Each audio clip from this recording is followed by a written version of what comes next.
Smoking causes cancer. Smoking kills. புகைப்பிடித்தல் புற்றுநோயை உண்டாக்கும் மற்றும் உயிரை கொல்லும். Consumption of alcohol is injurious to health. மது அருந்துதல் உடல் நலத்திற்கு கேடு. Be safe, don't drink and drive. பாதுகாப்பாக இருப்பீர். மது அருந்திவிட்டு வாகனம் ஓட்டாதீர்.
கனம் கோர்ட்டார் அவர்களே, இதோ இந்த குற்றவாளி கூண்டிலே நின்றிருக்கும் மிஸ் சினிமா நடிகை சந்திராதேவி பெயருக்கேற்ற பருவத்தால் செந்நிற வானத்தின் நிறத்தால் பல்லாயிரக்கணக்கான இளைஞர்களின் மனதை கொள்ளை கொண்ட அழகு படைத்தவள். இளம் இதயங்களிலே இவள் ஒரு நிலவு. எதிர்த்தரப்பு வக்கீல் வாதாடத்தை விட்டுவிட்டு கவிஞராக மாறிக்கொண்டிருக்கிறார். இங்கு நடிகையின் அழகை பற்றி கூறுவது வழக்கல்ல என்பதை நான் நண்பருக்கு ஒரு முறை ஞாபகப்படுத்த விரும்புகிறேன் your honour. Yes your honour. Miss Chandradevi தன் அழகை காட்டி பருவத்தை விலை கூறி சமுதாயத்தை கெடுத்துக்கொண்டு பல ஆண்டுகளாக வாழ்ந்து வருகிறார். மைலாட், என் கட்சிக்காரர் விபச்சாரி என்று கூறுவதை நான் வன்மையாக கண்டிக்கிறேன். மேலும் அது என் கட்சிக்காரன் தன்மானத்தை பாதிக்கிறது மைலாட். யுவர் ஆனர், மிஸ் சந்திராதேவியின் வயதை நிர்ணயிப்போம்.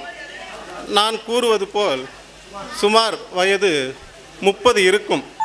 இவர் இன்னும் செல்வியாகவே வாழ்ந்து வருகிறார். இவர் திருமதி ஆகாமல் செல்வியாகவே வாழ்ந்து வருவதை நான் ஒன்றும் ஆட்சேபிக்கவில்லை. ஆனால் இவர் மீது போலீசார் பல முறை விபச்சார வழக்கு தொடுத்தும் அன்றைய ஆட்சியாளர்களின் நீதியின் காரணத்தால் வழக்கு வாபஸ் பெறப்பட்ட வெட்கக்கேட்டை இந்த நீதிமன்றத்தில் நிரூபிக்க என்னிடம் ஏராளமான ஆதாரங்கள் இருக்கின்றது. Objection myeloid. அரசு வழக்கறிஞர் இந்த கொலைக்கு தேவையான ஆதாரங்களை மட்டும் கொடுத்தால் நலமாக இருக்கும். ஆனால் அதை விட்டுவிட்டு ஏதேதோ பேசிக்கொண்டிருக்கிறார் மைலாட். எதிர்த்தரப்பு வக்கீல் அவர்கள் சட்டப்பூர்வமான ஆதாரங்கள் கூறுவதை விட்டுவிட்டு ஏதோ அரசியல்வாதிகள் மேடையில் வாதம் புரிவது போல் புரிகிறார். மிஸ் சந்திராதேவிக்கு மிக நெருக்கமான அரசியல் செல்வாக்கு இருக்கிறது என்பதை நான் இங்கு சுட்டிக்காட்ட விரும்புகிறேன்.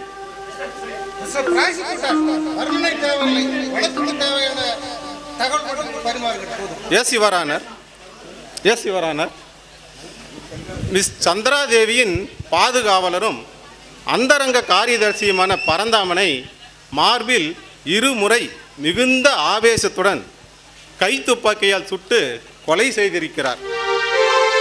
பரந்தாமனை கொலை செய்ததற்கு பானு மில்ஸ் பார்ட்னரும் டைரக்டருமான கதிரவன் உடந்தையாக இருந்திருக்கிறார். இது திட்டமிட்டு மிகுந்த கவனத்துடன் செய்யப்பட்ட கொலையாகும். இதற்கு உண்டான போலீஸ் தரப்பு ஆதாரங்களையும் சாட்சியங்களையும் ஏற்கனவே கோர்ட்டான் முன்பு சமர்ப்பித்திருக்கிறேன் யுவரான. ஆகவே இவர்களுக்கு தகுந்த தண்டனை வழங்குமாறு தினம் கோர்ட்டார் அவர்களை விரும்பி கேட்டுக்கொள்கிறேன். யுவர் ஆனர், பரந்தாமன் கொலை செய்யப்பட்டது என்பது உண்மைதான். ஆனால் சந்திராதேவி தான் கொலை செய்தார் என்பதற்கான நேரடியான ஆதாரங்கள் எதுவும் கிடைக்கப்படவில்லை. துப்பாக்கியில் கிடைத்த கைரகை மட்டுமே பயன்படுத்தி சந்திராதேவி தான் கொலை செய்தார் என்பதையும் இன்னும் உறுதிப்படவில்லை. கதிரவனும் சந்திராதேவியும் நெருங்கிய நண்பர்கள் என்பது அனைவரும் அறிந்த ஒன்று. கொலைக்கு உடந்தையாக அவர் அந்த நேரத்தில் சந்திராதேவியை காண ஏன் கதிரவன் அந்த இடத்துக்கு சென்றிருக்க கூடாது? அப்படி அங்கே சென்றிருந்தால் மட்டுமே கதிரவன் தான் கொலைக்கு தூண்டுதலாக இருந்தால் எப்படி கூற முடியும் யுவரானார்? கதிரவன் அந்த இடத்தில் சந்திராவை சந்திக்க சென்றிருக்கும் பொழுது மூன்றாவது நபர் ஏன் கொலையை செய்து இவர்கள் மேல் பழியை தூக்கிவிட்டு போட்டு இருக்கக்கூடாது யுவரானார்? இது போலீசாரால் ஜோடிக்கப்பட்ட ஒரு ருசிகரமான கதை. யுவரானார், எதிர்த்தரப்பு வக்கீல் அவர்கள் கொலையை செய்தது மூன்றாவது நபர் என கதை விடுகிறார். மிஸ் பானுமதியன் அவர்கள் வீட்டிலிருந்து சந்திராதேவியை பரந்தாமன் வலுக்கட்டாயமாக பிடித்து இழுத்துச் சென்றதாக போலீஸ் தரப்பு சாட்சியம் கூறப்பட்டு போலீசார் பரந்தாமனின் வீட்டுக்கு வருவதற்கு முன்னாடியே கொலை நடந்திருக்கிறது. கிட்டத்தட்ட 10 நிமிட இடைவெளிக்குள்ளாவே கொலை நடந்திருக்கிறது. ஆகவே இவர்களுக்கு தகுந்த தண்டனை வழங்குமாறு கேட்டுக்கொள்கிறேன். Objection my Lord. சிறிது நேரத்திலேயே இவர் கொலை செய்துவிட்டார் என்பதை இவர் மறுக்கிறார். ஆனால் இந்த நீதிமன்றத்தில் எத்தனையோ வழக்குகள் சில மணி நேரங்களே தீர்ப்பாகியிருக்கின்றன. மை லார்ட், இந்த கொலையில் பயன்படுத்தப்பட்ட துப்பாக்கி பரந்தாமனுடைய சொந்த துப்பாக்கி. ஏன் யுவர் ஆனர் பரந்தாமன் தற்கொலை செய்திருக்க கூடாது? யுவர் ஆனர், நண்பர் அவர்கள் ஏதோ யூகமாகவே வழக்கை நடத்துகிறார். பரந்தாமனின் மார்பில் பாய்ந்த குண்டு சுமார் 3 மீட்டர் இடைவெளியில் பாய்ந்ததாக டாக்டர்களின் சாட்சியம் கூறுகிறது. மேலும் சந்திராதேவி ஒரு அனாதை. பரந்தாமனின் ஆதரவில்தான் சினிமா நடிகையாகி அரசியல் செல்வாக்கு பெற்று பல கோடிகளுக்கு அதிபதியாக இருக்கிறார். மிஸ் சந்திராதேவியின் கணவராகவே கருதப்பட்டவர் பரந்தாமன். மேலும் சந்திராதேவிக்கும் கதிரவனுக்கும் மிகுந்த நெருங்கிய கள்ளத் தொடர்பு இருந்திருக்கிறது. இதை கதிரவனும் ஒப்புக்கொண்டிருக்கிறார். இவர்கள் இருவரின் கள்ளக்காதலை கண்டித்த பரந்தாமனை கதிரவனின் தூண்டுதலினால் சந்திராதேவியே அவரோட கை துப்பாக்கியால் நேரம் பார்த்து கொலை செய்திருக்கிறார். மேலும் போலீஸ் விசாரணையிலும் கோர்ட்டிலும் தன்னை காப்பாற்று கொள்ள மௌனம் சாதிக்கிறார். ஆகவே இந்த சமூக விரோதிக்கு இபிகோ 300 மற்றும் 302 பாடப்பிரிவின் கீழ் தகுந்த தண்டனை வழங்குமாறு நீதி அரசர் அவர்களை தாழ்மையுடன் வேண்டி கேட்டுக்கொள்கிறேன் யுவர் ஆனர். மயிலாட், சந்திராதேவின் மௌனத்தை எதிர்த்தரப்பு வக்கீல் தனக்கு சாதகமாக பயன்படுத்துகிறார். மயிலாட், சந்திராதேவி மௌனமாக இருப்பதற்கு பல காரணங்கள் இருக்கலாம். வெளியே சொல்ல முடியாத நிலையிலும் பல காரணங்கள் இருக்கலாம். யுவர் ஆனர், எப்படியா இருந்தாலும் சந்திராதேவின் வாக்குமூலத்தை கேட்ட பின்னே நீங்கள் தக்க தண்டனை வழங்க வேண்டும் என்று கேட்டுக்கொள்கிறேன் மயிலாட். மிஸ் சந்திராதேவி, நீங்கள் விபச்சாரத்தை தொழிலாக கொண்டதாகவும் கதிரவனுக்கும் உங்களுக்கும் கள்ளத்தொடர்பு இருந்ததாகவும் இதை கண்டித்த பரந்தாமனை கதிரவன் உதவியோடு கை துப்பாக்கிகள் சுட்டு கொலை செய்ததாக உங்கள் மீது வழக்கு தொடரப்பட்டிருக்கிறது. இந்த போலீஸ் தரப்பிலும் சாட்சியங்களும் சமர்ப்பிக்கப்பட்டிருக்கிறார்கள். இந்த வழக்குக்கு உங்கள் மீது சுமத்தப்பட்ட குற்றத்திற்கு என்ன கூறுகிறீர்கள்?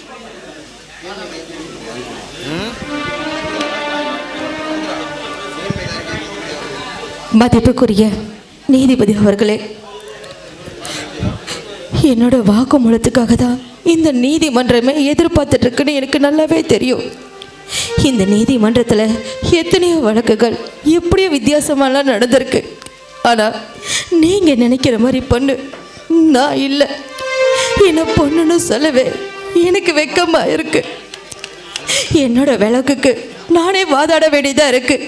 நான் எந்த தப்புமே செய்யலைன்னு என்னால் சொல்ல முடியாது. அப்படின்னா உங்கள் மீது உங்கள் மீது சுமத்தப்பட்ட குற்றத்திற்கு நீங்கள் என்ன பதில் சொல்லுகிறீர்கள்? உங்களால் நிர்ணயிக்கப்பட்ட வக்கீலின் வாதம். வக்கீலின் வாதம்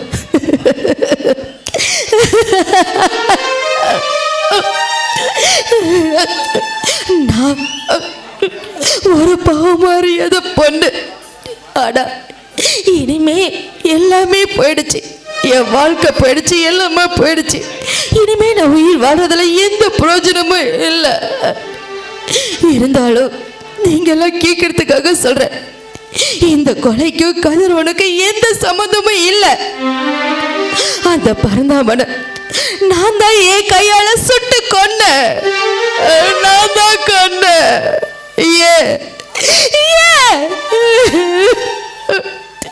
அங்கதான் என்னோட கதையே ஆரம்பம்.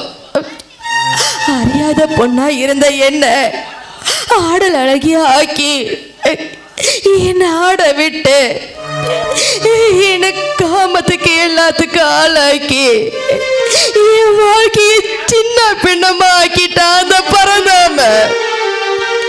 இன்னைக்கு நான் கண்ணீர் விட்டு நிக்கிற மாதிரி என்ன மாதிரி எத்தனையோ பெண்கள் இந்த உலகத்துல இருக்காங்க. கண்ணீரை நீங்க ஒரு நாய கிடைக்கும் அந்த நம்பிக்கையில தான் இந்த சமுதாயத்தில் இருக்கிற எல்லா பெண்களுக்காக நான் கேட்டுக்கிறேன். இன்னைக்கு இந்த நீதி பண்றதுக்கு முன்னாடி என் வாழ்க்கையில நடந்த அந்த சம்பவத்தை உங்க எல்லாருக்கும் நான் சொல்றேன். அன்னைக்கு என்ன நடந்ததுன்னா, என்னங்க நானும் வந்ததுல பார்த்துட்டு இருக்கேன், ஏதோ சிந்தனையில இருக்கிறீங்க. என்னம்மா சிந்தனை? வழக்கமான சிந்தனை தான். நானும் பரம ஏழை, நீங்கள் கோடீஸ்வர வீட்டு மக, பல மில்லுக்கு சொந்தக்காரர் உங்கள் அப்பா. இந்த கதில் நம்ம காதலை ஏற்றுக்குவாரா இல்லையாங்கிற கவலை தாம்மா. இங்கே பாருங்க, எங்கள் அப்பா என் மேலே அளவு கடந்த அன்பு வச்சிருக்காரு. நான் என்ன சொன்னாலும் அதை வேணான்னு தட்டவே மாட்டார். அப்படியே சொன்னாலும் அதை பற்றி எனக்கு கவலை இல்லை. ஏன்னா நம்ம 2 பேரும் உள்ளத்தால் மட்டும் இல்லை, உடலாலையும் ஒன்றாயிட்டோம். கூடிய சீக்கிரம் என்ன போல ஒருத்தி என் வயிற்றுல பிறக்க போகிறா. நம்ம யாரையும் பிரிக்க முடியாது. சரி பார்க்கலாமா?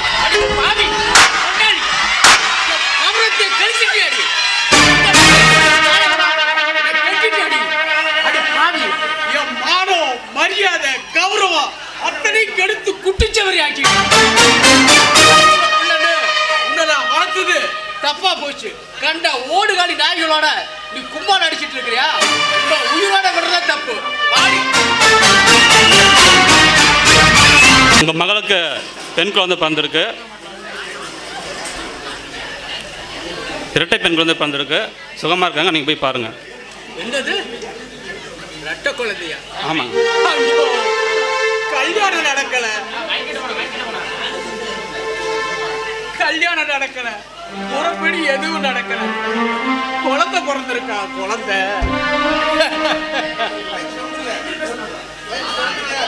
குழந்தை பிறந்திருக்கா?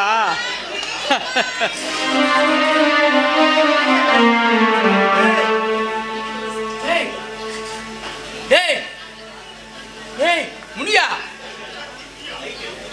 முடியா எங்கடா இருக்க?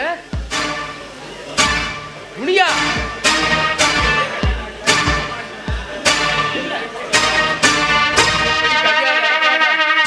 அவமான சின்ன எனக்கு தேவையா?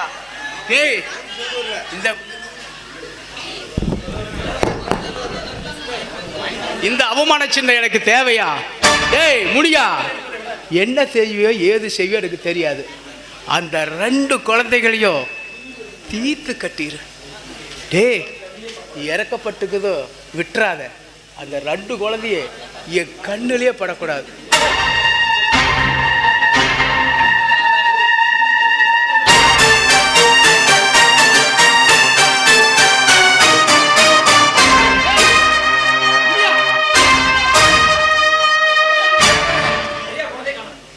ஐயா குழந்தைய காணோம். குழந்தைய காணாமா? குழந்தை எங்க போச்சு? போய் ஓடுறான். கடத்தி பிடிச்சிட்டு வா.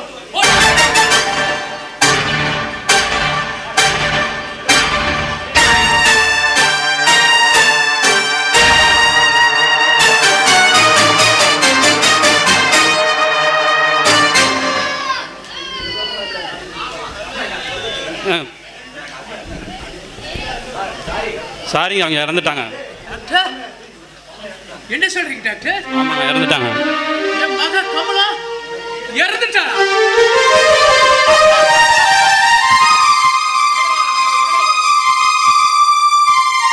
கமலா! ஐயோ கமலா, என் மூஞ்சிலேயே முழிக்க வேண்டாம்னு சொன்னேனே, என் மூஞ்சிலேயே முழிக்க கூடாதுன்னு போயிட்டியா? அப்பாவுடைய மானம், கௌரவம், அந்தஸ்து எல்லாம் தொலைஞ்சு போயிரு நினைச்சு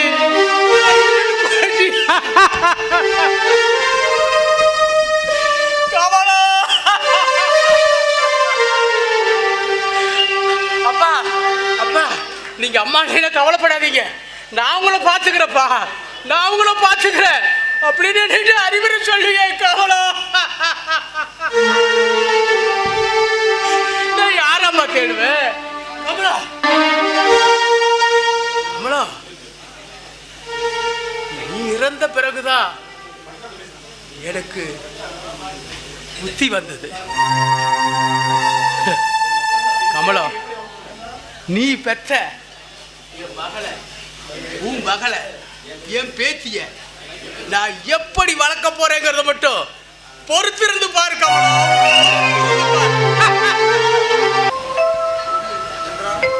அம்மா சந்திரா, சந்திரா எங்கம்மா விளையாடிட்டு இருக்காளோ தெரியல. இன்னும் எத்தனை நாளைக்கு தான் இந்த உயிர் இந்த உடல் தாங்கிட்டு இருக்கும்போது தெரியல. சந்திரா, இந்த வானத்து நிலவுக்கு ஒப்பான உன்னை இந்த ஆண்டவன் எனக்கு மகளா படைச்சிட்டாமா. நான் ஒரு வேளை திடீர்னு செத்துட்டா?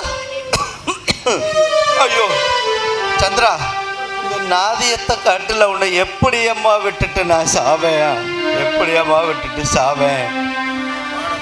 மாட மாளிகையில் கோபுரத்தில் தங்க கலசமாக வாழ வேண்டிய உன்னை ஒரு நிமிஷம் உணர்ச்சி வசப்பட்டதால நான் உன்னை அனாதை ஆக்கிட்டேன் தாயி, அனாதை ஆக்கிட்டேன்.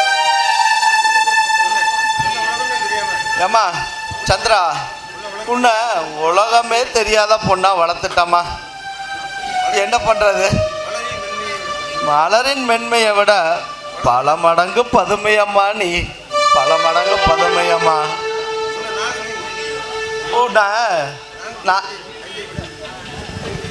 உன்னை வாழ வைக்கணும் தாயி, வாழ வைக்கணும். அம்மா சந்திரா, சந்திரா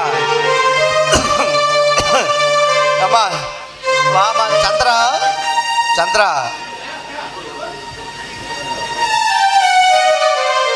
அப்பா, நீ எதைப்பா சொல்ல போற? ஆமாம், நீ தினமும் சொல்கிற கதை தான் நீ சொல்ல போற. சரி சரி, எனக்கு பசிக்குது, இரு நான் போய் சோறு எடுத்துட்டு வரேன். சரி எடுத்துட்டு வாமா. ஆமா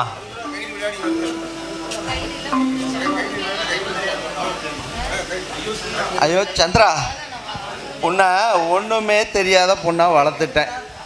கடவுளே, என் சந்திராவை அந்த சந்திரன் வடிவில் நிறுத்திடாம முழு நிலவா ஆக்கிடு தாயி. அம்மா என்னப்பா இது? இன்னைக்கு பழைய கதை தானா? வேற எதுவும் புதுசு இல்லையா? சரி சரி, இந்தா இந்த கட்டில் உட்காந்து எனக்கு சாப்பாடு ஊட்டி விடு. குடி.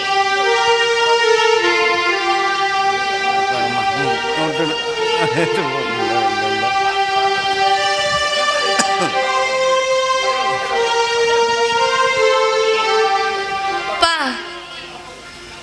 என்னப்பா ஒரே புளிப்பா இருக்கு. நல்ல வேலை சாப்பாடு. ஆமாம்மா, அது என் மனசு மாதிரியே அதுவும் புளிச்சுதாம்மா போச்சு. என்னப்பா ஆச்சு இன்னைக்கு உங்களுக்கு? இங்க பாருப்பா, இன்னைக்கு நீ கதை சொல்லாம நான் சாப்பிடவே மாட்டேன். ஆமா சொல்லிட்டேன். சொல்றேம்மா, சொல்றேன். சொல்லு. சொல்லித்தானமா ஆகணும், சொல்லித்தானே ஆகணும். 15 வருஷத்துக்கு முன்னாடி மாணிக்கங்கிற ஒரு பரம ஏழையும் கமலாங்கிற பணக்கார வீட்டு பொண்ணும் ஒருத்தர் அன்பாக பழகிட்டாங்களாம். அந்த பழக்கம் வளர வளர கமலத்தோட வயிற்றுல கருவாக வளர்ந்துருச்சான். ஆமாம்மா, கருன்னா குழந்தை கமலத்தோட வயிற்றுல வளர்ந்துருச்சு. அது அவரோட அப்பா, பணக்கார அப்பாவுக்கு தெரிஞ்சு போய் இது கோடீஸ்வரமான பறி போயிருமேன்னு சொல்லி அவனோட காட்டுப்பாங்களாவில் அடைச்சி வச்சு அந்த மொட்டாயி மலர்ந்து பூவாயி கனியாகி அது முதிர்ந்து உளுந்த உடனே காலில் போட்டு நசுக்கி அவரோட பணக்கார திரும்பரும் எல்லாத்தையும் அடக்கிட்டு தன்னோட கௌரவத்தை காப்பாற்றிக்க நினச்சாரு. இதை எப்படியோ தெரிஞ்சுக்கிட்ட மாணிக்கம் ஓடுனா மலைக்காடு வரைக்கும் ஓடி பார்த்தா ரெட்டை குழந்தை. உனக்கு வலது பக்கத்தில் மச்சம்னாமா அந்த குழந்தைக்கு இடது பக்கத்தில் மச்சான். ஆமாம், அதை எடுத்துக்கிட்டு ஓடி போயிட்டானா ஒரு குழந்தைய. ஆமாம்,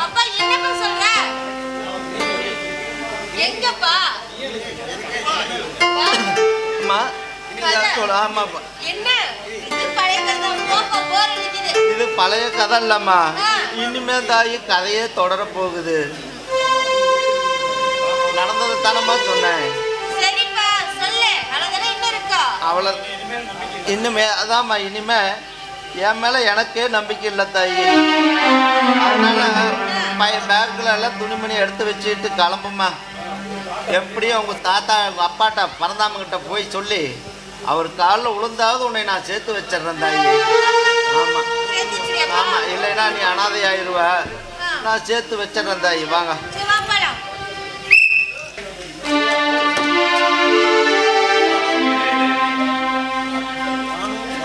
பாடு அம்மா, பானுமதி.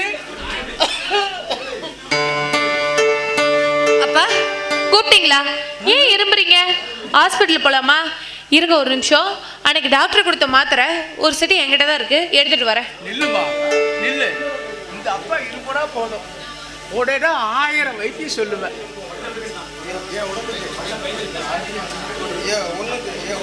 பனிக்காலம் பாரு, என் உடம்புக்கு ஒன்றும் இல்லைம்மா. வெந்நீரில் வச்சு குளிச்சா எல்லாம் சரியா போகும். உன் அம்மா இது மாதிரி தான், எனக்கு ஒன்றுன்னா உயிரையே விடுவா. இங்க பாருங்கப்பா, நீங்க கவலையப்படாதீங்க. நீங்க மட்டும் ஒரு வார்த்தை சொல்லுங்க, நானும் உங்களுக்காக என் உயிரையே கூட கொடுப்பேன்ப்பா. அனுமதி போதுமா, போதும். இந்த வார்த்தையில் இன்னொரு தடவை காதுல கேட்கக்கூடாது.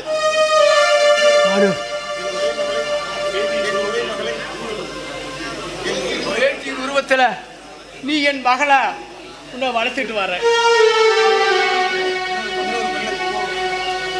இன்னொரு பெண்ணை தூக்கிட்டு போன உங்க அப்பா மாணிக்கம் என்ன ஆனானோ, எங்க இருக்காரோ, அவனையும் நான் வலை வீசி தேடிட்டேன், எங்கேயும் காண முடியல. அப்போ பாரு, கம்பளத்தையோ மாணிக்கத்தையோ அன்னைக்கு நான் இணைச்சு வச்சிருந்தா என்னை விட அதிர்ஷ்டசாலி வேற யாரும் இருக்க முடியாது. பாடு, யாரும் இருக்க முடியாது. அப்போ என் பண திமிரு, சுய கர்வம், ஜாதி வெறி, கொழுப்பு. கமலா, நானு இப்போ இந்த சமுதாயத்துக்கு நான் இப்போ பயந்தேன். இப்போ இந்த சமுதாயம் விதவைக்கு வருமானம் செய்து வைக்கிறது பார்த்தியா, அதை ஏத்துக்கிறது. சீச்சி, இந்த பனிமலர் மனசுல விஷத்தை விதிச்சிட்டு இருக்கேன். சரி சரி. அப்பா, நான் பிஞ்சு குழந்தையா இருக்கும் போதே என் அம்மா என்னை விட்டு போயிட்டாங்க. ஆனால் எனக்கு ஒரு நாள் அந்த கவலையே தெரிஞ்சதில்ல. ஏன்னா உங்கள் ஆசையும் உங்கள் அன்பு உங்கள் பாசம் எல்லாமே என்னை அந்த கவலையிலேருந்து வெளியே கொண்டு வந்துடுச்சு. இங்கே பாருங்கப்பா, டாக்டர் உங்களை என்ன சொல்லியிருக்காங்க தெரியுமா? அடிக்கடி அவருக்கு நெஞ்சு வலி வரும், எந்த நேரத்தில் எது வேணாலும் நடக்கும்னு சொல்லியிருக்காங்க. நீங்கள் டென்ஷன் ஆகக்கூடாதுப்பா, நல்லா ரெஸ்ட் எடுக்கணும், நல்லா சாப்பிடணும். நீங்கள் எப்போ கண் கலங்குறீங்க? இங்கே பாருங்கள், நான் அழுவலப்பா, நான் சந்தோஷமாக தான் இருக்கேன், நீங்களும் சந்தோஷமாக இருங்க. பானு, வான் அழுதா பூமி நடையும், மனசு அழுதா மனச்சாச்சு மனுஷமா குறையுமா, மனுஷமா குறையும். பானு, நீ படிச்சு என்ன பண்ண போற? பேசாம இங்கே பாருங்கப்பா, படித்து என்ன பண்ண போகிறேன்னு சொல்லாதீங்க. ஒரு பொட்ட பிள்ளை நல்லா படிக்கணும்ப்பா. நீங்கள் நான் படித்தது போதும்னு நினைக்கிறீங்க. ஏன்னா நம்ம சொத்தளவுக்கு நீ படித்தா அதுவே நம்ம பார்த்துக்கலான்னு நீங்கள் நினைக்கிறீங்க. ஆனால் ஏழை பெண்கள்லாம் வெளிநாட்டில் போய் படிக்க முடியுமா? அதனால தான் நம்ம நாடு இன்னும் முன்னேறாமல் இருக்குது. நமக்கு ஒரு சின்ன வியாதி வந்தால் கூட இங்கேருந்து நம்ம வெளிநாட்டுக்கு போய் வைத்தியம் பார்க்க வேண்டியதாக இருக்குது. Very good, very good. ஆமாம், உங்ககிட்ட பேசிட்டு இருந்தா நீ ஜெயிக்க முடியாது. பானு, நான் என்ன சொல்கிறேன்னா, ஏன் உடம்பு நாளுக்கு நாளாக வீக் ஆகிட்டே போகிறது உனக்கு நல்லா தெரியும். சட்டு புட்டுன்னு நீ ஒரு கல்யாணம் பண்ணிட்டுனா வீட்டில் நிம்மதியாக உட்காந்துருவேன். ஹலோ பாகர். ஹாய் பானு. ஹாய் ராஜி, வாங்க. அப்பா, எனக்கு கொஞ்சம் வெளியே வேலை இருக்கு, நான் போயிட்டு வந்துடுறேன். சரிங்களா? போயிட்டு வாமா.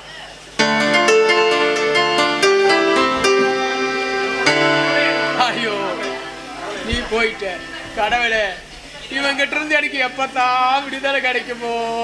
விடுதலை, விடுதலை. ஆஹா, கிடைச்சிருச்சு, கிடைச்சிருச்சு. என்னடா கிடைச்சிருச்சு? என் கதைக்கு டைட்டில் கிடைச்சிருச்சு. ஆஹா, விடுதலை. அப்பா, என் கதையில கிளைமேக்ஸ்ல அவளை இழுத்திட்டு கடல்ல ஓடுறான் ஓடுறான் ஓடுறான், ஓடிக்கிட்டே இருக்கான். அப்பதான் அவனுக்கு விடுதலை. என்னடா, கடல்லையே ஓடுறான்? ஆமாப்பா, அப்படி காட்ட போறேன். இருக்கிறவங்க எல்லாம் பாக்குறவங்க எல்லாம் அப்படியே எந்திரிச்சு ஓட்டமா ஓட போறானுங்க. டேய் ராஜா, ஒழுங்கா நம்ம மில்ல பார்த்துட்டு வீட்டோட இருடா. உனக்கு ஒரு கல்யாணத்தை பண்ணி வைக்கிறேன். அதான் 2 பெத்திட்டா அது இன்னும் பெத்த தோசத்துக்கு அதை நான் பார்த்து கொஞ்சிட்டு இருப்பேன். அப்பா, அது பிசினஸ்ல பணம் மட்டும்தான் வரும், இதுல பணமும் வரும் புகழும் வரும். அப்பா, இந்த படம் பாதியிலே நிக்குது, மீதிக்கு நீங்க தான். ஏய், என்கிட்ட இருக்கிற படத்துல ஒரு சீனு கூட எடுக்க முடியாதுடா, அது ஒரு சீனுக்கே பத்தாது. அடே ராஜா, நான் என்ன சொல்றேன்னா, நான் என்ன சொல்றேன்னா, ஒழுங்கா கல்யாணத்தை பண்ணிக்கிட்டு நம்ம வியாபாரத்தை கவனிடா. அப்பா, இப்பதான் இந்த ராஜா ராஜாவாகி டைரக்டர் ஆகி இருக்காரு. ப்ரொடக்டர் ஆகி 2 ரிலீஸ் பண்றேன், அதை கொஞ்சிட்டு இருங்கப்பா. உடையா, குடியும் குடித்தனமும் இருந்தா இப்படி குட்டிச்சாவரா போறதுக்கு வழி தரையாடா. சி போடா. டேய் ராஜா, பாடு உங்க அக்கா பொண்ணு தானே? அதை ஏன் தலையில கட்டி வைக்க பாக்குறீங்களா? அப்ப இந்த டைரக்டர் தொழில் என்ன ஆகிறது? அப்பா, பானும் நானும் குழந்தையிலிருந்தே ஒன்னா வளர்ந்தவங்க. அவன் மனசுக்கு பிடிச்சவனா கட்டி வைங்க, என்ன இப்ப ஆளை விட்டா போதும்.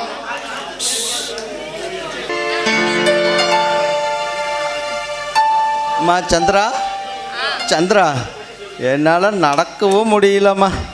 கண்ணெல்லாம் ஒரே சுத்துதும்மா, கிருகிருன்னு வருது. நான் இப்படியே உக்காடுறேன் தாயி. தண்ணி ஏதாவது இருந்தால் வாங்கிட்டு வாம்மா. அப்பா, அதோ அங்க டீ கடை இருக்கு, நான் போய் தண்ணி வேணும். பத்திரமா இங்கே உட்காரு, வந்துடுறேன்.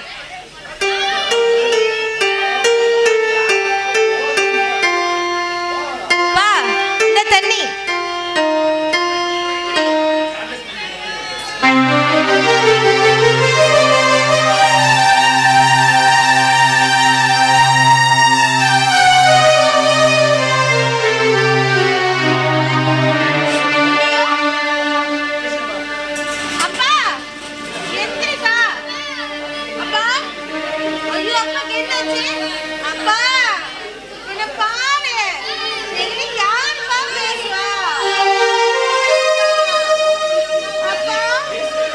அவர் இனி யாரு கூடவும் பேச மாட்டாரு.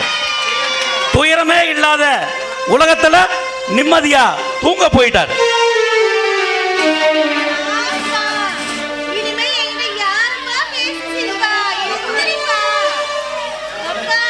பொண்ணு, நீ அப்பா அப்பான்னு அழுவுறதால அவர் உயிரோட வர போறது இல்ல, உன் வினையும் தீர போறது இல்லை. விதி ஒவ்வொருத்தரையும் விளையாட்டு வேடிக்கை காட்டிட்டு தான் இருக்கும். விதிக்கு நாம வேடிக்கை காட்டணும். அப்பதான் இந்த உலகத்துல நாம மனுஷனா வாழ முடியும். கொஞ்ச காலம் வாழ்றதுக்கு நான் வழி சொல்றேன், வா.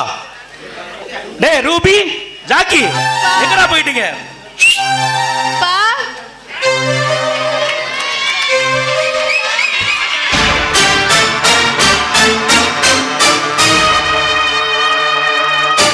என்ன வாத்தியார சும்மா கூவிக்கிட்டு இருக்கிற? என்னையா இது குட்டி பூசாக்கி? இது இனி இங்கே உன் கை மேல அம்பிட்டுதான். சரி நைனா, குட்டி நல்லா தவாய்த்தால ஊட்டி தக்காய் பைய மாதிரி இருக்குது. எங்கே பூச்சா? டேய் ஈ மூஞ்சிகளா, முதல்ல இந்த கிழவனை எடுத்துட்டு போய் அடக்கம் பண்ணிட்டு வாங்க, மற்றதெல்லாம் அப்புறம் பேசிக்கலாம். என்னடா இது படா ரோதனையா இருக்குது. நாங்க என்ன பணம் தூக்கிகளா? என்ன தலைற உன் கூட பரா பேஜராகுது. ஊர்ல இருக்கிற அத்தனை வம்பிய நீயே இஷ்டத்துக்கு வந்துடுற. டேய் டேய் சொன்னதை செய்யுங்கடா, இல்லாட்டி இந்த பேட்டையிலே நீங்க நடமாட முடியாது. சரிதா வாத்தியார, சும்மா அள்ளி இருக்கிறாத. நாங்க இஷ்டத்துக்குன்னு போறோம், நீ கம்முன்னு கடை. ஏய் சோமாரே, நீ அந்த கையை பிடின்னு அப்படி காலை பிடிக்கிற, ரெண்டு பேரும் அப்படியே இஷ்டத்துக்கிட்டே போயிடுவோம்.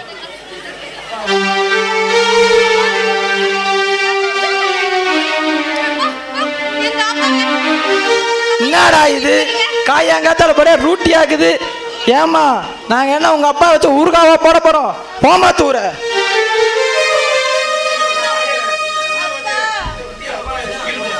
என்ன வாத்தியார, அந்த குட்டிய அப்படிக்கா இஷ்டத்துக்கிட்டு போ. என்னடா சும்மா கத்தறீங்க? கஸ்பான பிடிச்ச பசங்களா? எந்திரிச்சு வாமா, இல்லாட்டி உன்னையும் தூக்கிட்டு போய் புதைச்சிருவானுங்க. வா.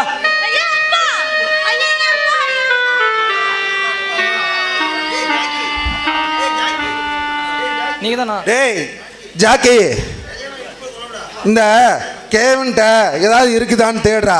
போற போக்கில் ஏதாவது கட்டிங் ஆகுமான்னு பார்ப்போம். ஏண்டா ரூபி, தூங்குறவங்க கிட்ட தான் பேக்கெட்டை செக் பண்ணுவேன்.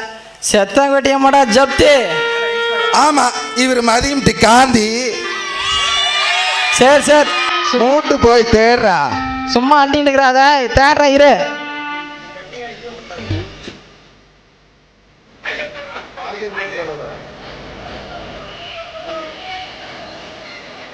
ரூபி கீதே 30 ரூபாய் கீதே. டேய் அது ஊறுகாய் கூட பத்தாதுடா, கட்டிங் எங்கடா பத்த போகுது. சரி இந்த கிழவனை புடி, இஷ்டத்துக்கிட்டு போவான். வா பண்ணுவோம். பாய் பாய். ஏய் எங்க போய் தொலைஞ்ச? கூப்பிடுறது காதுல விழுல, வாயில என்ன வச்சிருக்க? பேசி தொலை. மேடம், ஹீட்டருக்கு கொஞ்சம் சூடு குறைஞ்சி போச்சு, அதான் லைட்டா ஹீட் ஏட்டலாம் போயிருந்தேன். என்னடா உளர்ற? தம் அடிக்க போயிருந்தேன். ஓஹோ, இதான் ஆபீஸ்ல நடக்கிற லட்சணமா? எல்லாம் லட்சணமா தானே இருக்குது. என்ன லட்சணமா இருக்கு? இல்ல மேடம், ஆபீஸ்ல இருக்கிற அந்தந்த பொருள் அந்தந்த இடத்துல கரெக்டா லட்சணமா இருக்குன்னு சொன்னேன். பொருள் லட்சணமா இருந்தா போதாது, மேனேஜரும் லட்சணமா இருக்கணும். மேனேஜர் எங்க? அவரை ஏன் கேக்குறீங்க? இப்பதான் ஆபீஸ் கார் எடுத்துட்டு ஊரை சுத்த போனாரு. என்னது? ஓஹோ, நீங்க தியேட்டர் பீச்சின் போறதுக்கு ஆபீஸ் கார் எடுத்துட்டு தான் போவீங்களோ? ஆட விடுங்க மேடம், நான் மேனேஜர் வேற தனி கட்ட அவன் வச்சுட்டு போறாரு, விடுங்க. ஏய் இது என்ன அப்படியே கருணை வள்ளல் பரம்பரையா? இது எங்க அப்பா விட்டு சொத்து, புரியுதா? நீ எங்க அப்பா விட்டு சொத்து அழிக்கிறதுக்கு கார் எடுத்துட்டு சுத்துவீங்களா? மேடம் அங்க பாருங்க, நம்ம மேனேஜரே வராரு. அவர் மேல நீங்க பாருங்க, நான் வரேன்.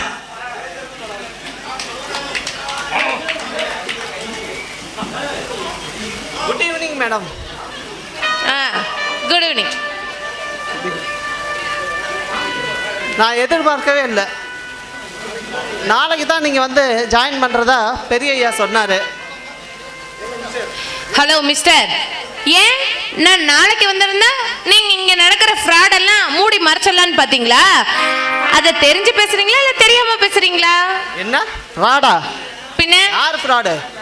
ஃப்ராட் இல்லாமல் என்னது? இங்க பாருங்க, என்னது இது? 2 கணக்கு எழுதி வச்சிருக்கீங்க, புடிங்க பாருங்க.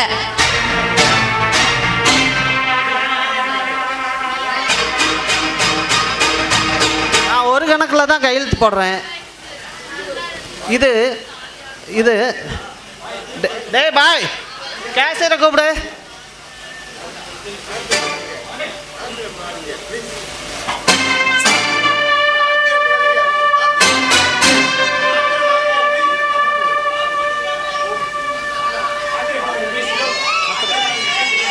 வணக்கம் சார். Good morning madam.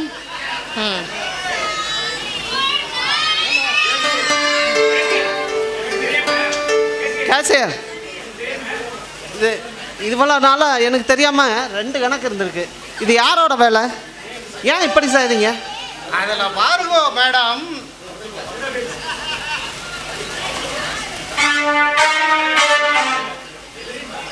நீங்க எதுலையும் பார்க்க மாட்டான், நானே சொல்லிடுறேன். அதுல பாருங்க, இன்கம் டேக்ஸ் கணக்கு உங்களாண்ட வரும், மற்றொரு கணக்கு அவளாண்ட போயிடும். ஏன்னா பெரியவா போட்ட ஆர்டர் 30 வருஷமா நடந்துட்டு இருக்கு. அதுல பாருங்க. ஓஹோ, 30 வருஷமா இப்படிதான் கள்ள கணக்கு எழுதிட்டு இருக்கீங்களா? அதுல பாருங்க மேடம், கவர்மெண்ட் கணக்கும் வெளியில சொல்லக்கூடாது, வெளித்தனங்களுக்கும் தெரியக்கூடாது.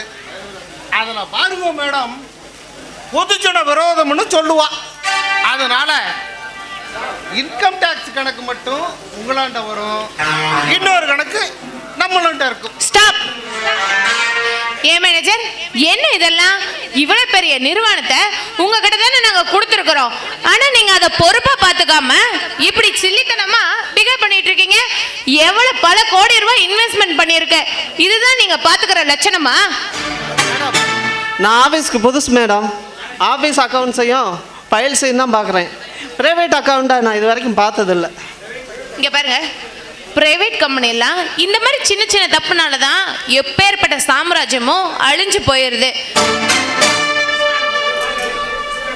அதுல பாருங்க மேடம், இங்க பாருங்க, இனிமே நீங்க எதையும் பார்க்க வேணாம். இங்க பாருங்க, நாளையில இருந்து மேனேஜர்ல நானும் ஒரு பார்ட்னர். கணக்கு வழக்கெல்லாம் கரெக்டா இருக்கணும், புரியுதா? நீங்க எதிலையும் பார்க்காதீங்க, முதல்ல கிளம்புங்க. Very good madam, excellent. இதுக்கு தான் பெண்கள் எல்லாரும் பொறுப்புக்கு வரணும்னு சொல்றது. சொல்லப்போனா 6 அடியில மாலை எடுத்துட்டு வந்து ஒரு விழாவே நடத்திடுவீங்க போல இருக்கு. பாராட்ட வேண்டியவங்கள பாராட்டி தானே ஆகணும். Okay okay.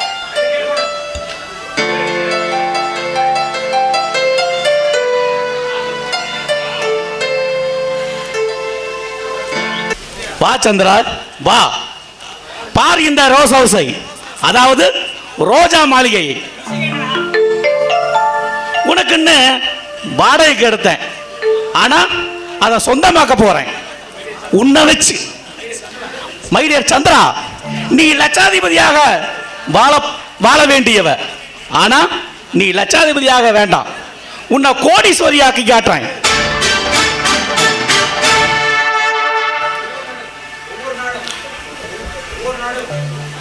ஒவ்வொரு நாளும் நீ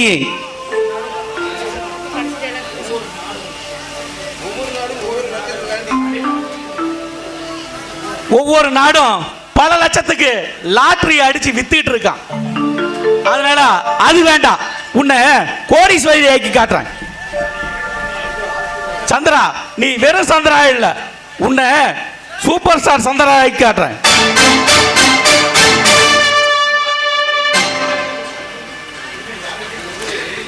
நீ என்கிட்ட சொன்னிய ஒரு ரகசியம், வாழ்க்கை வரலாறு, அத வேற யார்ட்டையும் சொல்லக்கூடாது. இல்ல இல்ல, நான் யார்ட்டையும் சொல்ல மாட்டேன்.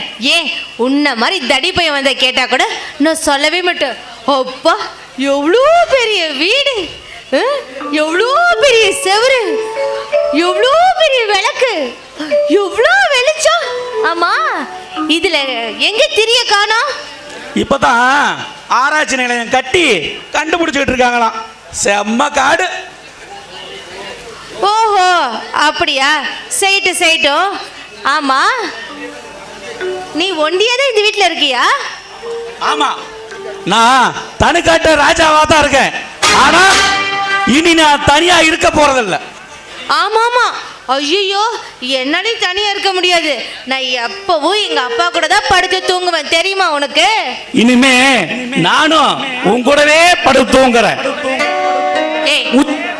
உச்சந்தளம் முழுத உள்ளங்கால் வரைக்கும் நீ வீட்டு இருந்தா பொழுதே வெடிச்சு போயிடும்.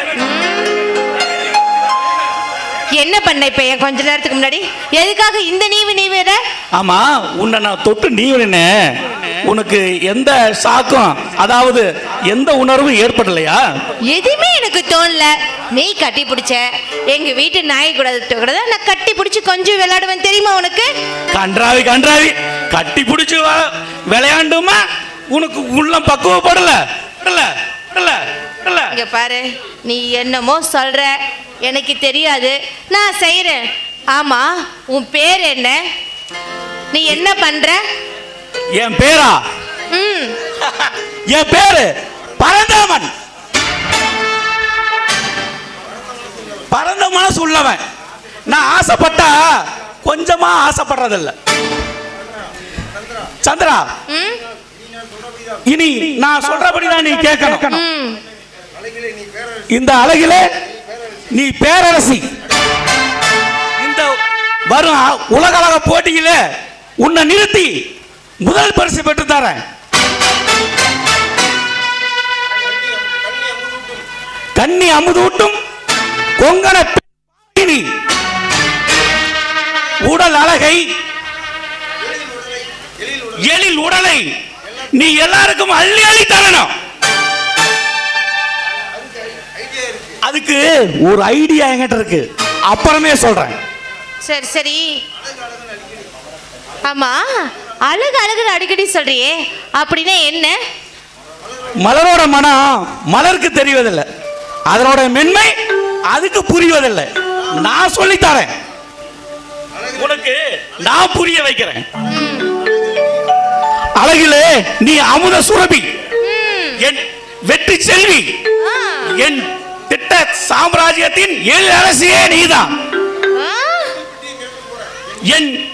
என் இரும்பு பெட்டியை பலரோட இச்சையை ஏற்படுத்தி என் இரும்பு பெட்டியை நிறைக்க போகிறாய். இந்த வீட்டை 7 அடுக்கு மாடியாக மாற்றணும். வாசலுக்கு ஒரு இனோவா கார் நிறுத்தணும். விதவிதமான ட்ரெஸ். இந்த இந்தியா ஹாலிவுட்டுக்கும் ஹாலிவுட்டுக்கும் நீ விமானத்தில் பறக்கணும். நீ சாதாரண சந்திரா இல்ல, இனி சினிமா சூட் போட்ட சந்திரா தேவி.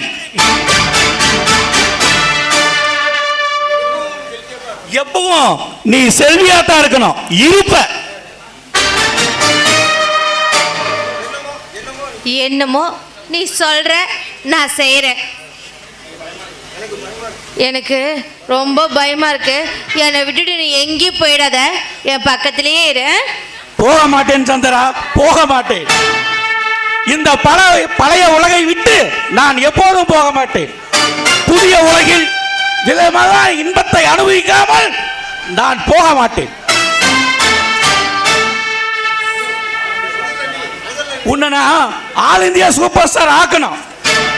அதற்கான வழியை நான் காட்டுறேன். எனக்கு சரி, காட்டு. ரொம்ப பசிக்குது, எனக்கு சோறு வேணும். டேய் ரூபி, அந்த 5 ஸ்டார் ஹோட்டல்ல சாப்பாடு வாங்கிட்டு வர சொன்னேன், வாங்கிட்டு வந்துட்டீங்களாடா? ஏங்க, அது அப்பயே நான் பெட்ரூம்ல வச்சியா?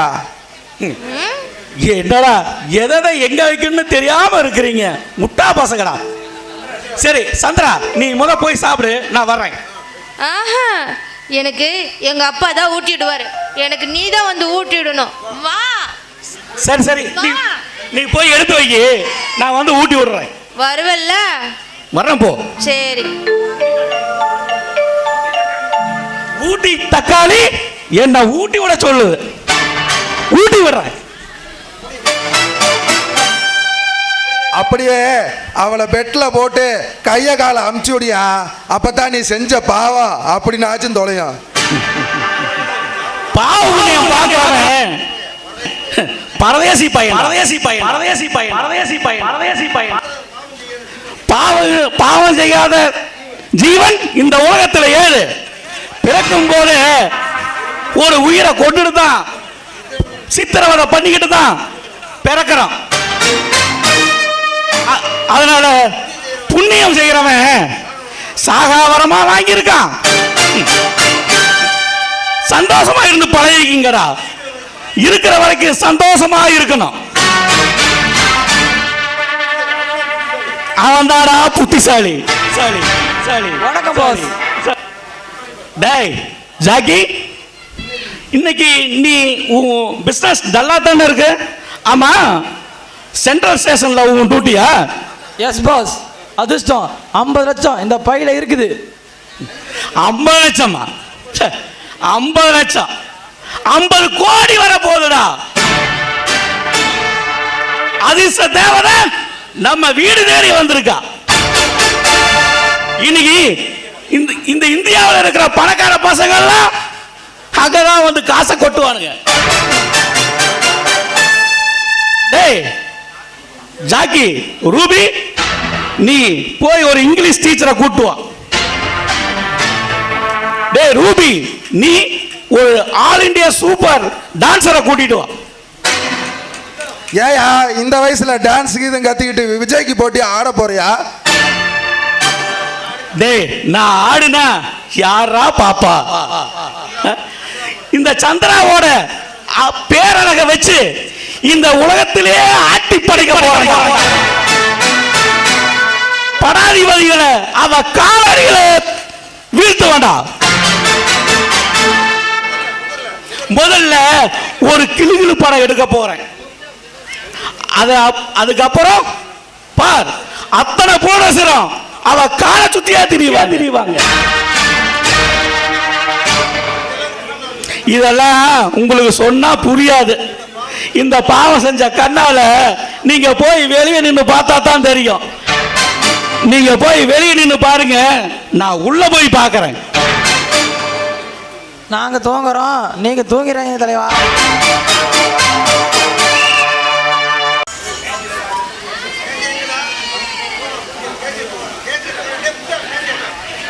இந்த அப்பா வேங்க எங்க போனார்? எப்ப பாரு சுத்தின்டே வரது. வரட்டும், பேசிக்கிறேன்.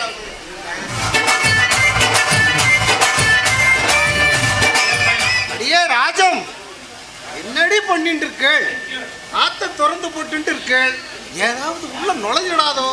அப்பா, உங்களை தவிர ஒன்றும் உளைய நுழையாது. அதுவும் தெருமுக்கில் வந்தா போதும், சுத்தி சுத்தி வரதெல்லாம் உங்களை பார்த்தோன்னா அப்படியே போயிடுதுங்க. என்னடி பண்ண சொல்றேள்? என் ராசி அப்படி. ஏண்டிம்மா, சாதமாவது பொங்குனியே இல்லையோ?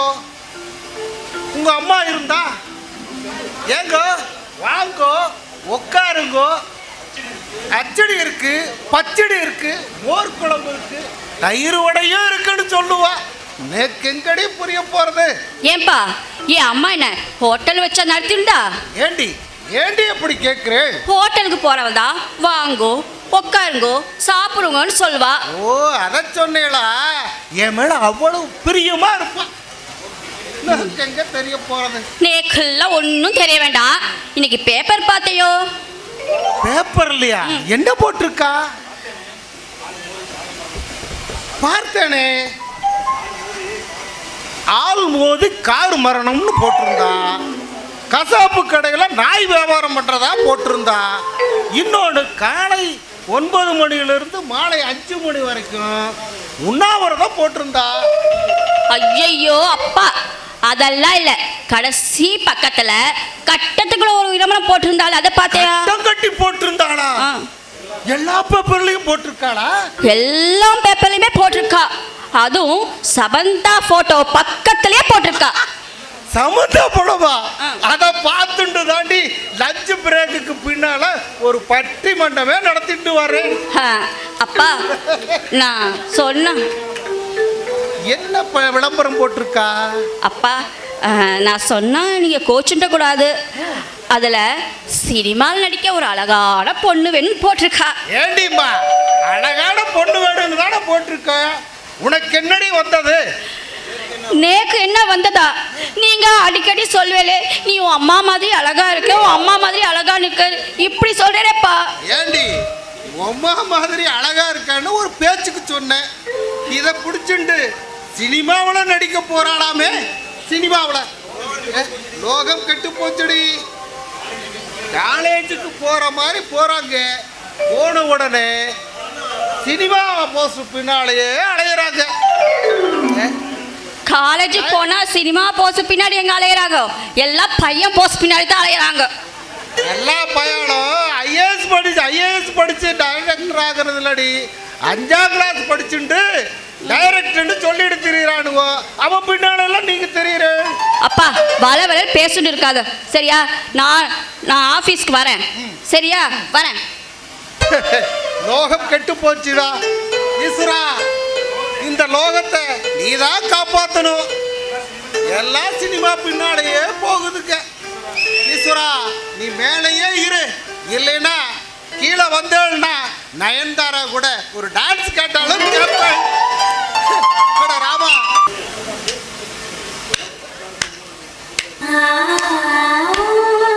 சபாஸ் சந்திரா, சபாஸ், வெரி குட், எக்ஸலன்ட்.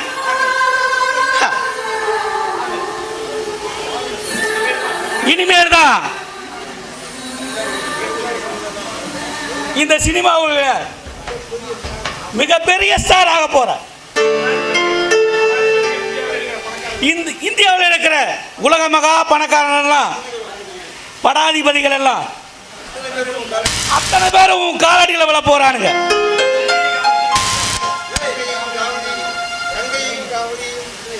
கங்கையும் காவிரியும் இணைக்கிறாங்களோ இல்லையோ, இந்த சினிமாவால இந்த இந்தியாவில் உன்னை நான் இணைக்கிறேன். பாஸ், இந்த உலகனா என்னன்னு தெரியாம இருந்தேன். இந்த உலகனா என்னன்னு எனக்கு காட்டிட்டீங்க. வாழ்க்கைனா என்னன்னு தெரியாம இருந்தேன். வாழ்க்கைனா என்னன்னு காட்டிட்டீங்க பாஸ். எனக்கு நீங்க கண் கண்ட தெய்வம் boss. What is this nonsense? இதெல்லாம் என்ன டீசெண்டா? இதெல்லாம் அந்த காலத்துல செய்யறது. டீசெண்டா கை கொடுத்து ஹாய் சொல்லணும். இது மனுஷனுக்கு மனுஷன் என்னது?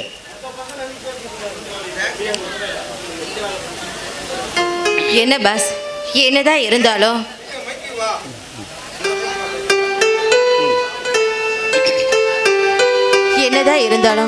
இயற்கைக்கு எதிராகவும் அந்த கடவுள் வழிமுறையில் எதுவுமே மாறி போறது இல்லையா பாஸ்? அது கொஞ்சம் யோசனை பண்ணி பாருங்க.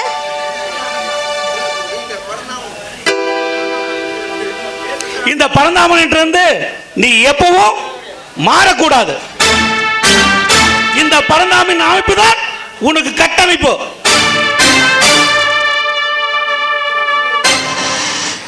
வாடி கீழே விழுற நிலையில என்ன வளமாக்கின நீரோடைய எப்பவுமே நீ அழகு பதுமையா தான் இருக்கணும். எப்பவும் நீ செல்வியா தான் இருக்கணும். உங்க சொல்லுக்கு முன்னால அந்த கொம்பு தேனு கூட இனிப்பு கொஞ்சம் கம்மியாக தான் இருக்கும். பாஸ், நீங்கள் இந்த சாம்ராஜ்யத்துக்கே நான் எப்பவும் உங்களுக்கு அடிமை. சொல்லப்போனால் உங்கள் இதயத்தில் எப்பவும் நிலவா நான் வளர்ந்துக்கிட்டே இருக்கணும்னு ஆசைப்படுறேன். சந்திரா, நீ எப்பவும் அந்த சந்திரோதயமாகவே இருக்கணும். முற்றாத நிலவா ஒளி வீசணும். அப்பா, உங்க பிடிப்புல என்ன சுகம்! அடடடடா, சொல்லவே வேண்டாம். ஒரு பொண்ணுக்கு இதை விட வேற என்ன வேணும்? ஆமா சந்திரா, இந்த என்னோட ஆசை காதல், இந்த பெண்ணோடைய ஆசை காதல் அணையணும்னா ஒரு ஆணால தான் முடியும். சந்திரா, நீ வீட்டு விளக்கல்ல, வீதி விளக்கு. சந்திரா, இப்ப நடிக்க போற படம் இந்தியாவில் இருக்கிற எல்லா மொழியிலும் படமாக்க போற. அந்த படத்தை பார்த்துட்டு இந்த பணக்கார பசங்க எல்லாம் நம்மளை வட்டமிட்டு வருவானுங்க. உன்னை பல கோணங்களில் போட்டா எடுத்து பத்திரிகைக்கு அனுப்ப போறேன். கொஞ்சம் கிளுகிளுப்பாத்தா இருக்கணும், அதுக்கு நீ ஒத்துழைக்கணும். பாஸ், எனக்கு இந்த படத்தில் நடிக்கல கொஞ்சம் கூட விருப்பம் இல்லை. ஏன்னா அவங்க அரகுற ட்ரெஸ் எல்லாம் போட சொல்லுவாங்க, அதுவும் இல்லை கண்ணா பின்னான்னு கட்டி பிடிக்கலாம் சொல்லுவாங்க, பொருளை சொல்லுவாங்க. எப்படி பாஸ்? பணம் நம்ம கையில வரணும்னா நீ கட்டி பிடிச்சு உருண்டுதான் ஆகணும்.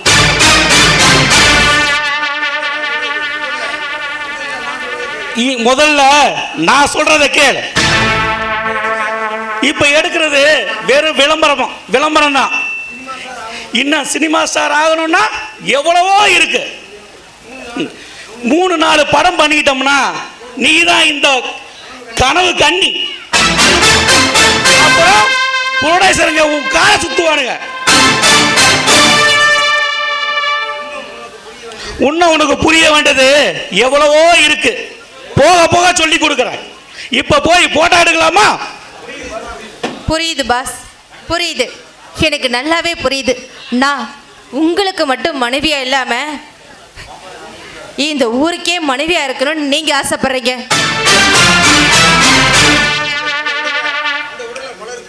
இந்த உடல பலருக்கு நீ பங்கு போட்டுதான் ஆகணும். பணம் பணம் வா, முதல்ல போய் படம் எடுப்போம். பாஸ், நீங்க சொல்றீங்க, நான் செய்யறேன். ஏன்னா எனக்கு எவ்வளோ உதவி செஞ்சிருக்கீங்க. அந்த நன்றி கடனுக்காக நீங்க சொல்றத நான் கண்டிப்பா செய்யறேன் பாஸ். வா சந்திரா, முதல்ல போய் போட்டோ விதவிதமா எடுக்கணும். எங்க வாங்க, எனக்காக ரொம்ப நேரம் காத்துட்டு இருக்கீங்களா? சாரிங்க, நான் வரதுக்கு கொஞ்சம் லேட் ஆயிடுச்சு. நான் வரும்போது ஒரே மழை, அது இல்லாமல் கார் வேறு ரிப்பேர் ஆயிடுச்சா, அதனால தான் கொஞ்சம் வர முடியல. மேடம், எனக்கு இப்போ மூடு ரிப்பேர். ஆமாம், என்ன எதுக்காக இங்கே வர சொன்னீங்க? பிஸ்னஸ் விஷயமா பேசணுன்னா ஆஃபீஸ்லேயே பேசியிருக்கலாமே. அதுவும் தனியாக இந்த இடத்துல நீங்கள் ஒரு விசித்திரமான பிறவியாக இருக்கீங்க. இங்கே பாருங்க, அப்பா போதும் போதும் உங்கள் பேச்சு. கேள்வி முடிஞ்சதா? இன்னும் எதாவது பாக்கி இருக்கா? இங்கே பாருங்க, வாழ்க்கையில் ஏதோ ஒரு விசித்திரம் இருக்கதாங்க செய்யும். நீங்கள் சொல்கிறது எனக்கு ஒன்றுமே புரியலையே. புரியாமல் தான் மேடம் பேய் மொழி முழிச்சிட்ருக்கேன். நீங்கள் என்ன சொல்ல வரீங்களோ அதை சுருக்கமாக சொன்னீங்கன்னா நல்லாயிருக்கும். சரி சரி, இப்போ நான் ஒரு கேள்வி கேட்கட்டுமா? ஓஎஸ், கேளுங்க, தாராளமாக பதில் சொல்கிறேன். இங்கே பாருங்க, ஒரு பெண் ஒரு ஆணை பார்க்கும்போது, அதுவும் இந்த மாலை நேரத்தில் எதுக்காக பார்க்க வராங்க? நீங்கள் எனக்கு சம்பளம் கொடுக்குற முதலாளி, வியாபார விஷயமா பேசணும், வந்து தானே ஆகணும். ஐயோ, இந்த வியாபாரம் வெறி உங்களை இப்படி போட்டு படுத்தி எடுக்குது. இங்கே பாருங்க, நான் என்னோட உணர்ச்சிகளை பற்றி பேசுகிறேன். என்னை பற்றி நீங்கள் என்ன நினைக்கிறீங்க? முதல்ல நீங்கள் என்னுடைய எஜமானி, அப்புறம் என்னோட மதிப்புக்குரியவங்க, மூன்றாவதா பருவத்திற்கு ஏற்ற பைங்கிளி. முதல்ல இந்த மேடம் கீடம் சொல்றதெல்லாம் நிறுத்துங்க, சரியா? வா போன்னு நல்லா சகஜமா கூப்பிடுங்க. என்கிட்ட அன்பா பழகிறவங்க எல்லாமே என்ன பானுன்னு தான் கூப்பிடுவாங்க. ஓ அப்படியா? மிஸ் பானுமதி அவர்களே, என்ன இந்த வேலையில் ரொம்ப நாள் நீடிக்க விட மாட்டீங்கன்னு நினைக்கிறேன். உங்கள் நிலைமை எனக்கு நல்லா புரியுது. காதல்ங்கிற இந்த பணக்கார விளையாட்டுக்கு நான் ஒன்றும் கீ கொடுக்குற பொம்மை இல்லை. இங்கே பாருங்க, இந்த இளம் மனசோட ஏக்கத்தை ஏன் புரிஞ்சுக்க மாட்டேங்கிறீங்க? எனக்கும் புரியாத புதிராகவே இருக்கு. புதிராக பேசுகிறது நீங்கள் தான் மேடம். பதுமையான உங்களுக்கு நான் சுலபமாக கவர முடியும். நான் ஆண்மை முறுக்கேறிய பருவம், அதற்கு தகுந்த அழகிய உருவம், இனிய மொழி, மிடுக்கான நடை, எடுப்பான முகம், இது அத்தனையும் என்கிட்ட இருக்கு. பனித்துளி விழுந்துட்ட மலர் முகம், இளவேநீர் காயும் பொன்னிற மேனி, காரு பங்களா பறந்தோட காரு, இவை அனைத்தும் உங்கள்கிட்ட இருக்கு. ஆனால் என்கிட்ட இல்லையே. வேணும்னா நான் உங்களை காதலிக்கிறேன் உங்கள் இளமையான விளையாட்டுக்கு. போதும் உங்க விளையாட்டு. இங்க பாருங்க, என் உள்ளத்துல இருக்க உணர்ச்சி எல்லாத்தையும் உங்ககிட்ட கொட்ட தான் வந்தேன். ஆனா நீங்க இப்படி பேசுவீங்கன்னு நான் எதிர்பார்க்கவே இல்லை. இங்க பாருங்க, நான் உங்களை என் மனசார காதலிக்கிறேன். விளையாட்டுக்காகவோ இல்லை உங்களை ஏமாத்துறதுக்காகவோ நான் உங்களை காதலிக்கலை. நீங்கள் இந்த ஏட்டையும் பாட்டையும் பார்த்துட்டு இந்த சமுதாயத்தை புரிஞ்சுக்காமல் பேசுகிறீங்க. இந்த சமுதாயம் இது இது கொண்டது தான் இந்த சமுதாயம், புரியுதுங்களா? இந்த சமுதாயத்தை பற்றி நம்ம யோசிச்சுக்கிட்டே இருந்தால் நம்மளால வாழ முடியாது. எனக்கு கடைசி வரையும் உங்கள் கூட வாழணும், வாழ்ந்து காட்டணும். நம்ம 2 பேரும் சேர்ந்து ஒன்றாவே பயணிக்கலாம். அதில் வாழ்ந்தாலும் சரி தாழ்ந்தாலும் சரி, கடைசி வரைக்கும் நீங்கள் என் கூட இருங்க, நான் உங்கள் கூட இருக்கேன். பானு, இது ஏட்டலையும் பாட்டலையும் வேணா நடக்கலாம். உண்மையான வாழ்க்கை இது ஒத்து வராது. நாடகம் மேடையை தான் அலங்கரிக்கும், இது வாழ்க்கைக்கு ஒத்து வராது. ஐயோ போதும், நிறுத்துங்க. சும்மா ரொம்ப ரொம்ப ரொம்ப பாடம் எடுக்கிறீங்க. இப்போ நீங்கள் நடத்துகிற பாடத்துக்கு ரொம்ப நன்றி, கிளம்புங்க. என் மனசுல இருக்க காதல உணர்ச்சிகளை உங்ககிட்ட சொல்லணும்னு நினைச்சேன். இதுல என்ன தப்பு இருக்கு? நீங்க ஏத்துக்கலனாலும் பரவாயில்ல, கடைசி வரைக்கும் நான் வேற யாரையும் மனசுல நினைக்காம உங்க நினைவுகளோடையே நான் கடைசி வரையும் வாழ்ந்துருவேன். சரியா? நான் வரேன். நீ இவ்வளவு நெஞ்செழுத்துக்காரியா இருப்பான்னு நான் நினைக்கவே இல்லை. இயற்கை கூட இருட்டின் கதவை தட்டி தான் திறக்குமா. இந்த சமுதாயத்தை பார்த்து நான் பயப்படுறேன். இந்த சமுதாயத்தை பற்றி உனக்கு தெரியல, அதனால தான் சொல்கிறேன். எது இந்த சமுதாயமா? எனக்கு இந்த சமுதாயம் முக்கியம் இல்லை, நீங்கள் தான் ரொம்ப முக்கியம். உங்கள் கூட சந்தோஷமாக வாழ்கிறது தான் எனக்கு ஆசை.